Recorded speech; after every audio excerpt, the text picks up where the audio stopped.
So we all know how hard it is to start forming new habits, and so I decided that I wanted to make a video about simple habits that you can honestly start today. I'm also going to use this video to remind myself to do these things as well, and just sort of remember it's all about the little steps rather than the big leaps. Also, thank you so much to Notion for sponsoring this video. For some of these habits, I will be showing you templates that I use on a daily basis. All of them will be linked down below, of course, so do not worry. Also, be sure to use my link down below in order to sign up for your free Notion account. All right, let's get started. One thing that has really helped me get through these uncertain times is journaling, but more specifically gratitude journaling, which is really just brain dumping a bunch of things that you're grateful for on a daily basis. You can use a physical journal or you can use an online Notion template like the one I'm about to show you. I call it my gratitude corner. On the left I have this image that I love, a quote on the top, my journaling playlist, which just really makes a whole experience, and of course my chart that holds all my journal entries. I put a little prompt creator in here so you don't have to create new headings every time. And of course, you can add any other prompts that you want, but this is kind of just like a starting base. And I just write whatever is on my mind. I don't care about grammar, what it sounds like. It's really just unloading everything in your mind. It's super therapeutic. As a creative, I am in constant need of inspiration, and sometimes just having a vision board isn't enough.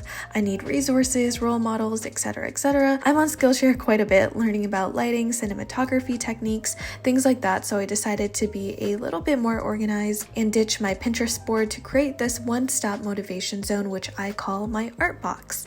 I have my favorite quote, songs that I listen to when I'm working on projects, resources, and videos that I refer to for creative vision and direction. This habit is all about organizing your creative passions to really know what you want to do and pursue that dream. Some of my favorite sources of inspiration have been from artists, creative directors, so I always just have a collection of music videos that I absolutely love to death. Notable examples would have to include anything from Victoria Monet, Chloe and Halle, The Wallows, and Mae Mueller. For this section, you can really just customize to whatever passion you may be interested in at the moment. I've seen people create a gaming layout, art layout, whatever it may be. It's up to you.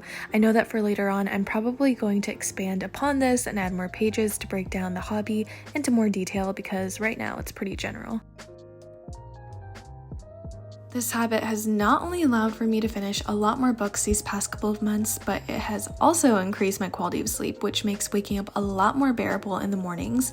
If you like to keep track of your books and reviews, then maybe think about organizing it on Notion. So here's my virtual library. I have a quote, my Goodreads link, a tracker so I know how many books I've read so far, a reading playlist, and this chart which I use to organize the books that I've read each month, and I leave a little rating and my overall messy thoughts on the book. I love this page so much because Goodreads is just like the most outdated platform ever, so it's nice to have a personal space to keep track of everything. Personally, this is one of my favorite pages. I like how I can easily filter through everything. I read a decent amount of books each month, and the moment I finish one, I rush to this page to write down my thoughts so I don't forget. These tracking widgets are so cute, and I just love how easy it is to input widgets on Notion. I know that to a lot of people, Notion can seem very confusing and scary at first, but it's really just an organizational building block that you can play around with for hours. Once you get the hang of it, it's just so fun and super easy. Here are the books I'm currently reading. I am reading Lord of the Rings, the first book. I've had this book for years at this point, but for some reason I can't seem to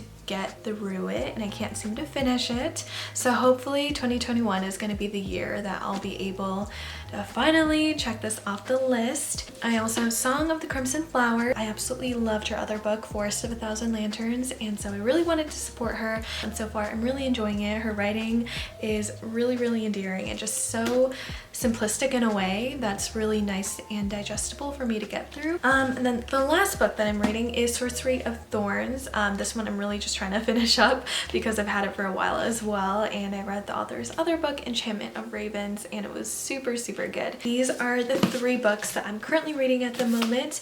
If you're wondering why I always kind of have like a bunch of books that I'm reading all at the same time, it's because I'm always in a different mood for a different genre, or sometimes I just kind of want to read books that aren't as complex and as heavy because I just kind of want to give my brain a break. So it's nice to have options to kind of switch in between books of varying levels, I guess. This is your sign to stop thinking that you're going to remember everything that you need to do for the day and not have to write it down. I would be completely lost without my lists, and apparently if you physically type or write down things that you need to do, you're more likely to actually accomplish them.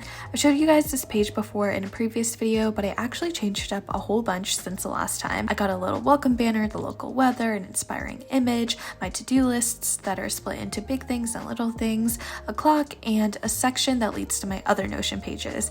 It's simple, easy to navigate, and I'm in love with it. Feel free to expand on this section if you want. I know some people like to have positive affirmations on their page, their entire schedule, Google Calendar. For me, I always try to keep things as simple as I can, but of course, there's no harm in adding more details for your own use.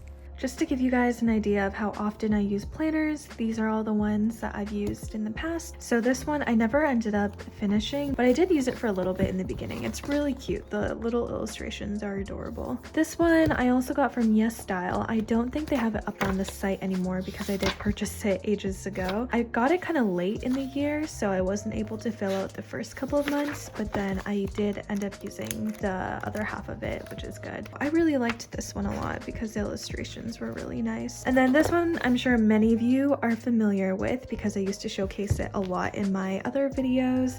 This is one of my personal favorites. I love all the high quality photos that they have of London in here. I'm not really sure if it's still up on the Estelle website because I did get it like a year ago. The iconic bullet journal, I don't use it anymore. I filled up like half of it. So the last time I used this was May 6th, and that was end of that.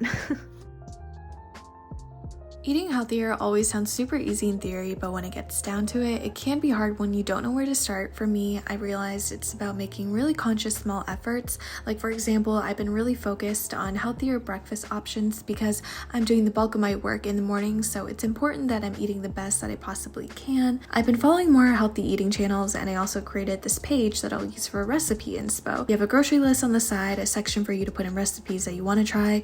All of the cards can be labeled as well, and of course some channels to refer to for cooking. Since it's also possible to share your Notion page or make it public, it makes it super easy to share your recipes with your friends. So the next time someone asks you about a dish, you can just refer them to your Notion link instead of going through the whole process of sending over multiple links and instructions. They can also have access to your entire library of recipes. I have become the biggest advocate for carving out time for your hobbies and passions, whether it be starting a podcast, writing a book, playing a game, whatever it is. I think it's extremely important to have that kind of carefree excitement, especially if you're constantly experiencing burnout. For me, I took a brief break from my podcast, but I'm back onto it again, and I absolutely love just connecting with everyone and sharing my thoughts and favorite things in the episodes. My emotions are directly tied into my space, so I kind of got into this habit of making sure my desk is clean before I start working. This is a cleaner that I use from Home Things. I honestly can't focus if there's a lot of clutter, and so this gives me that mental clarity that I need before I start working.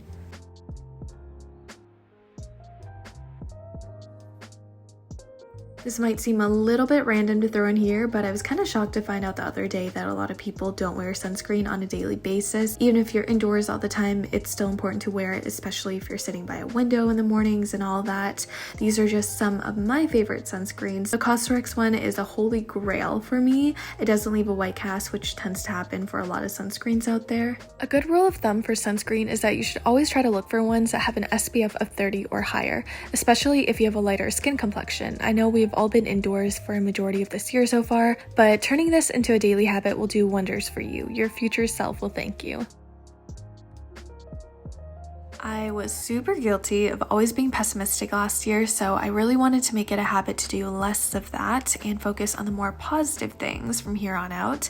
If you're someone like me that often falls into a very negative headspace, this is the ultimate book that I would recommend. I talk about it all the time, and it has really changed my perspective for a lot of things, so I'm really grateful to have it. If you're looking for videos, I suggest watching the series called Losers on Netflix. It was one of my all-time favorite series like 2 years ago, and every once in a while I'll go back to it as a little motivational boost. Each episode focuses on a different athletic figure that went through some kind of tremendous loss and how they bounced back from it.